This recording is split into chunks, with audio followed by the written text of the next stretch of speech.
Work on releasing that sciatic nerve. So there's some standing things that you can do to do this.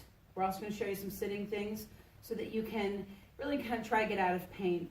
The idea of just getting out of pain by doing one thing, though, is kind of a misunderstood concept. We really do have to look at what's really going on totally, but for right now, what we're going to do is focus in on a couple of different moves, but I want you to be rest assured that there's probably some other things that probably need to work to kind of, let's say, just kind of work out of your system to help you move better and then feel better.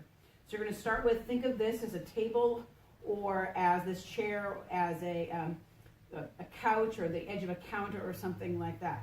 So making sure that it's far enough away so you have good stability on it, and then press your hands down. You want to always work on length to work away from that sciatic nerve so you're not crouching in. So you don't want to tuck and you don't want to overarch. You want to really think of that tall posture, moving away from the point of pain.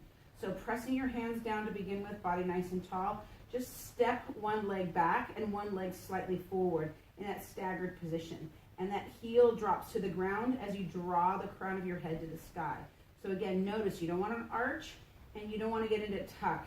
You want to try to have a neutral position.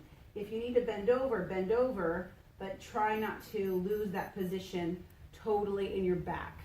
Then just as you're in that position, just press the heel down further and begin to nod the head.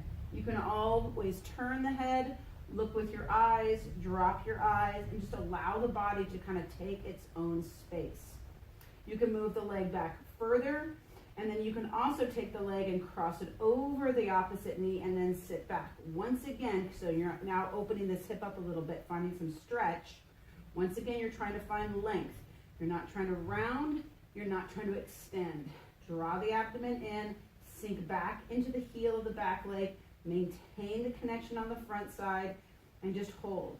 You can also slightly turn for a slight wiggle if you'd like.